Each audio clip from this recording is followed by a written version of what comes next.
Tonight on Sightings, a grisly murder leaves a parapsychologist dead. When they discovered the body, there were no clues. But from beyond the grave, he helped authorities find the killer.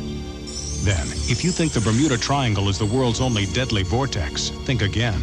Now what you're dealing with is something that's transient. It happens suddenly and it's gone. We investigate the deadly force that's taken thousands in America's Great Lakes.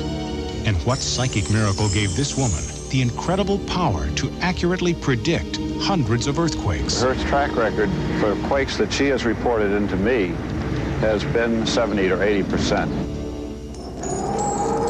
At that point, it started to appear. They had large, dark eyes, claw-like hands.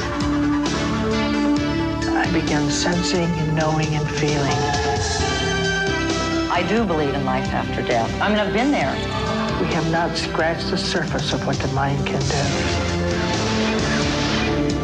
It's a connection with the unknown.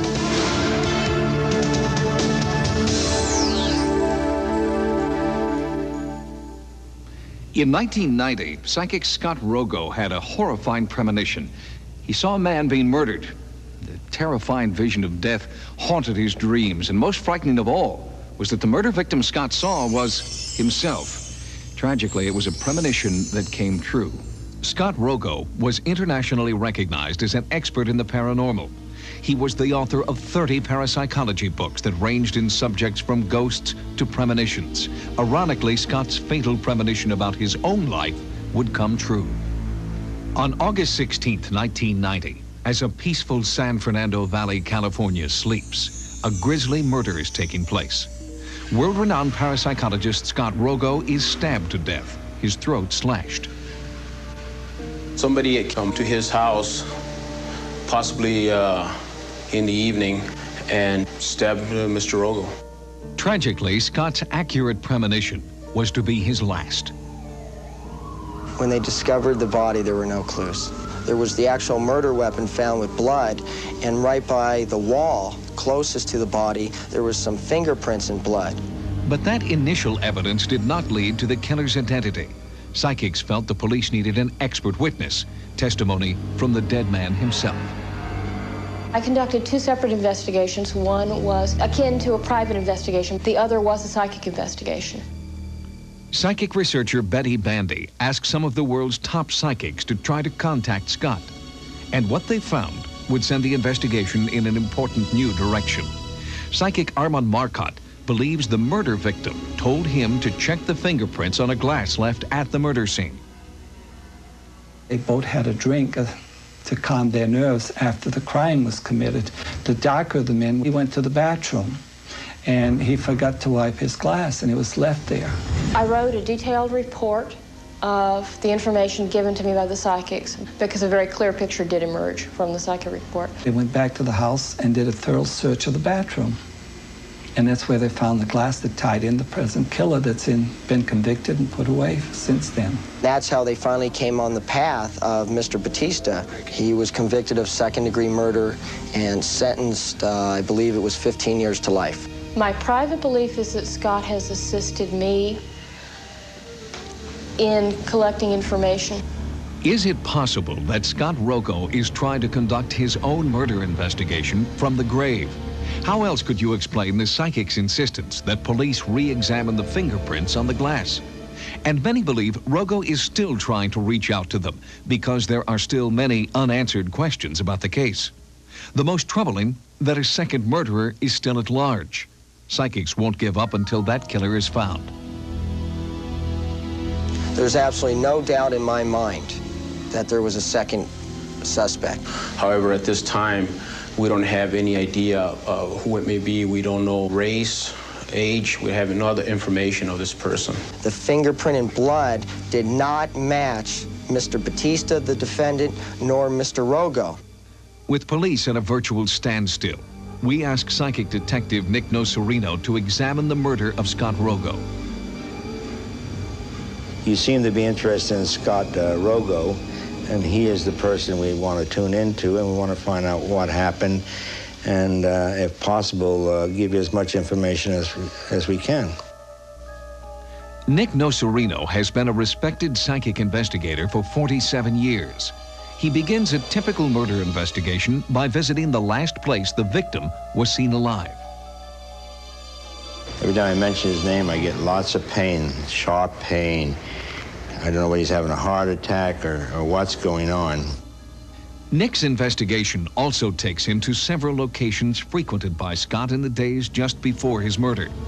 Nick believes this method of investigation will stir up the tremendous psychic energy necessary to make contact with Scott Rogo. He then brings in a team of psychics to investigate the single most important location in the case, the very house in which Scott Rogo was found stabbed to death. We hope to find out how the man died, if possible who killed him or how many people killed him, and then connected with the killing. There's been a killing here. Each psychic surveys the house, attempting to gather psychic energy. Right around my throat is tightening up immediately, and then it's moving down into my chest area. Besides the stabbing, there was an attempt to choke him. I heard gagging. There were 3 individuals besides the man who was hurt, and blood all around. This is definitely a house that has had a lot of energy, and it still is filled with different energies. There's a lot of anger associated with that too, and it's a frenetic kind of energy. The psychics then agree to break off into 2 separate groups in 2 separate rooms to form seance-like triads. And I call upon the energy of Scott Rogo to assist us in any way he can. There's 3 people involved. 2 came in one car, 1 came in another car. They got in the house. There were 2 people performing the majority of the violence. In 2 separate rooms, at almost the same time, the psychics believe they have made contact with Scott Rogo, who is now conducting his own murder investigation from beyond the grave. Their intent when they entered this home was not to kill him. He's screaming. I can't hear what he's screaming, but I can hear him screaming. Things just got out of hand. One of them short. 5'6", 5'7", overweight. Kind of long, wavy, black hair, maybe a little balding on the top. He may be the one who has the tattoo on his arm. Scar. It's a mark on his face. Right below his eye. Tiny little mustache. See a car parked. Bandana on the head, not a hairnet. VWY. Bushy eyebrows. 436. Romano's the last name. Jesus. Jason, James, Alexander, all those names fit the big one. They're within 100 miles of here. Oh, these are the names of the other guys. According to the psychic team, this is the killer of Scott Rogo. Both triads, independent of each other, provided the same description. The man was about 5'6", 5'7", round of face, Hispanic, tiny little mustache, black oily wavy hair with a bandana, long police record. He was the one perpetrating most of the violence. This is the man the psychics believe killed Scott Rogo. He is Hispanic, about 5 foot 7 inches tall, 160 pounds in weight, and still living, they believe, in the Southern California area. The sketch and description have been handed over to police for further investigation.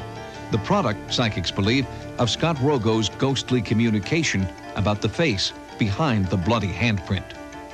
His presence to me was still very strong in that house, and hoping that somebody will uncover some aspect of the crime. Police policy prohibits comment on this unsolved case, but we will follow their developments and hope to bring you an update of the Scott Rogo case in the near future. Coming up, the Bermuda Triangle has nothing on these lakes. Now, what you're dealing with is something that's transient. It happens suddenly and it's gone. We investigate the deadly force that haunts America's Great Lakes. The Bermuda Triangle may be the most famous vortex of mystery and death in the world, but it's not the only one. The Great Lakes Triangle, right here in the United States, has been almost as deadly. Hundreds of people have vanished in an area which many believe is a gateway to oblivion. There is a force that has survived from folklore to scientific fact. Bizarre anomalies that rival the Bermuda Triangle. A ship, the Edmund Fitzgerald, built to withstand the most violent weather, sinks in less than a minute. A modern jet airliner crashes into Lake Michigan in clear weather. These are only 2 of the thousands of shipwrecks and plane crashes that have plagued the Great Lakes since earliest recorded history. The most dangerous zone is known as the Marsburg Vortex in Lake Ontario, but disappearances routinely occur throughout a larger area known as the Great Lakes Triangle. Marine insurance records show that more than 15,000 shipwrecks, plane crashes, and other mysterious catastrophes over the past 200 years have given the Great Lakes Triangle a deadly reputation, with the highest concentration of unexplained accidents in the world.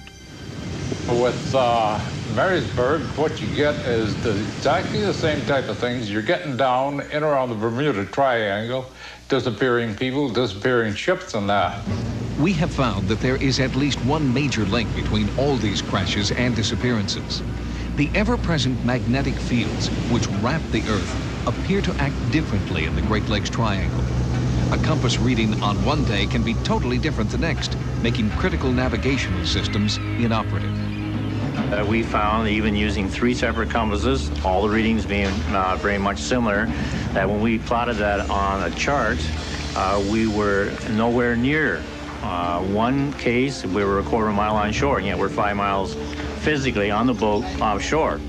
Peculiar magnetic forces can spell disaster for a ship or a plane that relies on exact instrument readings. Could strange magnetic forces in the Great Lakes Triangle be enough to throw ships and planes wildly off course and into fatal situations? Some believe that's exactly what caused the 729-foot Edmund Fitzgerald to sink to the bottom of Lake Superior. This state-of-the-art vessel had 2 independent radar systems thought to be infallible, but they weren't. En route to Cleveland, Ohio, disaster struck. November 10th, 1975, 5 p.m. The Edmund Fitzgerald is fully loaded with iron ore and leaves port. By 6 p.m., the ship is unexpectedly caught in the grips of a severe winter storm. Just after 7 p.m., the Edmund Fitzgerald, a highly sophisticated modern freighter, has disappeared, with all hands feared lost. The weather was harsh, but the Edmund Fitzgerald was designed to withstand storms like this. The beginning of the end occurred when not one, but both radar systems failed. With low visibility and no working navigational system, the ship was doomed. I do know that they had lost their radar, and they were depending on the Anderson, which was a ship nearby in the storm. The Anderson was doing their seeing for them. It was trying to get the fix on the Fitzgerald with radar and then radio to the Fitz and tell them where they were. 1 minute, they had a blip on the radar, and the next minute, the blip was gone. They were in communication with the Fitzgerald at 10 minutes after 7. At 20 minutes after 7, they had no sight of her at all. And given that 10-minute span and the fact that no distress call was ever sent by the Fitzgerald, that ship going down must have happened no more than a minute. It just dove, went down, and that was the end of it. So I understand you had him visually and on the radar, and you lost him in both respects. No, I didn't have him visually. I had him on the radar. He was exactly 10 miles ahead of us. I asked him how he was making out with his problem. He said he lost those vents and he had a lift, and he said he was holding his own. I lost contact after that. In less than 1 minute, the enormous ship had disappeared. All hands on board died. It was a tragic testimony to the power of a deadly force still feared by all who dare venture there. I think in a lot of people's mind, there is something missing. There's one little fact or something that went wrong or something that happened that maybe we'll never know about. Something mysterious, something unexplained. United Flight 389, inbound from New York to Chicago in 1965. Although flying in clear skies and calm weather, it would suffer the same fate as the Edmund Fitzgerald. The approach was over Lake Michigan. The last altitude that they were cleared to, in which he was supposed to have leveled off and maintained that altitude until cleared lower, was 6,000 feet. But Flight 389 did not level off at 6,000 feet. The aircraft struck the water in a descending attitude. It spread over about 1.6 miles, and it sank in about 250 feet of water. We know that there was no mid-air collision. We know there was no structural failure. We know the engines were operating properly. Everything appeared to be normal up until the aircraft disappeared.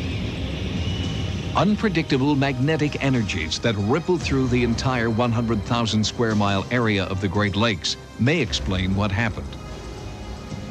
Now, what you're dealing with is something that's transient. It happens suddenly and it's gone. You haven't got any actual scientific measurements. What we know is that there's actually magnetic anomalies in the area. How they could cause these mysterious disappearances, how they could cause the sinking, no one seems to know. Magnetic forces that can kill. Do they exist in the Great Lakes Triangle? Researchers continue to study the bizarre quirk of nature that has taken so many lives. In the past year alone, nearly 35 boats and planes have vanished without a trace. Coming up, what gave this woman the psychic power to accurately predict earthquakes? I just sat there and cried because I knew people were going to die. And I spent the next 6 hours on the telephone trying to warn people that a major quake was going to hit Mexico. People who have been near death report many kinds of paranormal experience. After a miraculous recovery, a very special few claim to have new, unexplainable psychic powers, powers they believe were bestowed upon them through a controversial phenomenon known as soul exchange. The soul that is in the body leaves. Another totally different soul comes in. The idea of an exchange was explained to her. If she really wanted to die, that would be fine, but why should she die? Because it was a perfectly good body. A total of 13 separate sounds that I hear all the time. When the sound changed, an earthquake would happen within 72 hours. I think they are tuning into another dimension of experience that is normally closed off to us. The concept is known as soul exchange, or as the walk-in phenomenon. In a soul exchange, one soul leaves the physical body and a new soul walks in.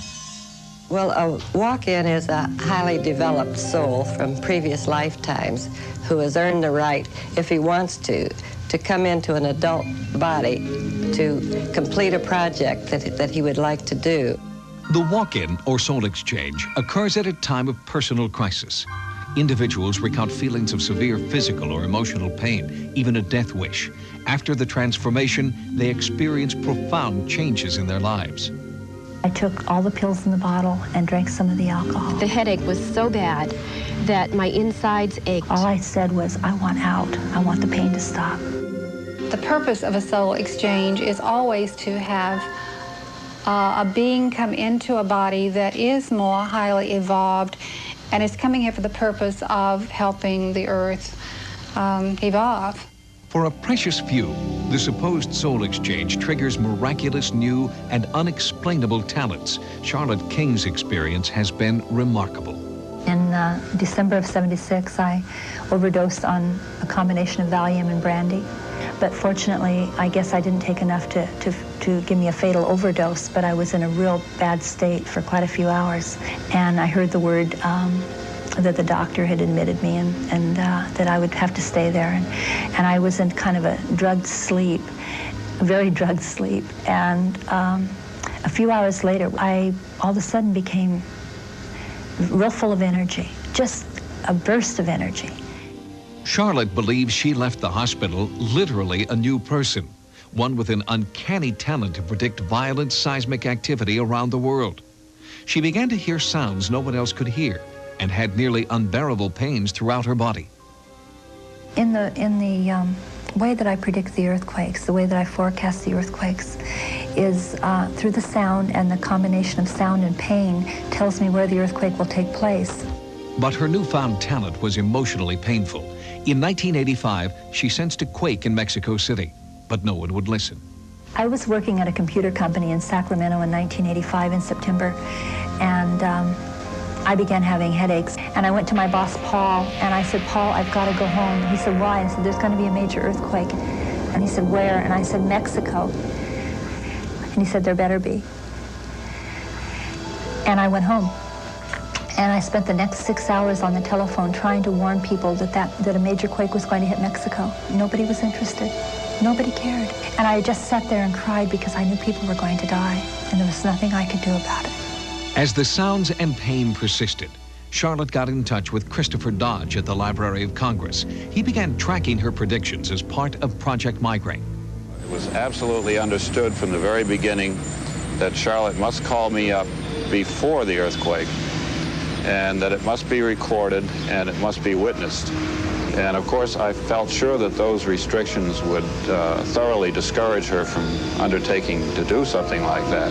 In fact, I was hoping that it would, but it didn't. And in rapid sequence, she proceeded to predict major events. I called Chris on the phone and said, Chris, all hell's going to break loose. I said, Mount St. Helens is going to have a major change within 72 hours. And he picked up the phone and called the Volcano Center, and they said, absolutely not, there's no activity. And the next day, Mount St. Helens went on eruption alert. And it blew a few days later in April. Over time, I would say that her track record for quakes that she has reported into me has been between 7 and 8 on a scale of 10, or in other words, 70 or 80%. And in some cases, with Mount St. Helens, I'd say that she has been 100% accurate. Charlotte predicted the recent earthquakes in Southern California and now believes the big one is coming. I think there's a real possibility that there's going to be a lot more activity down there. There's just a whole different feeling to this series of earthquakes, both in Northern and Southern California, that have been occurring since April the 23rd.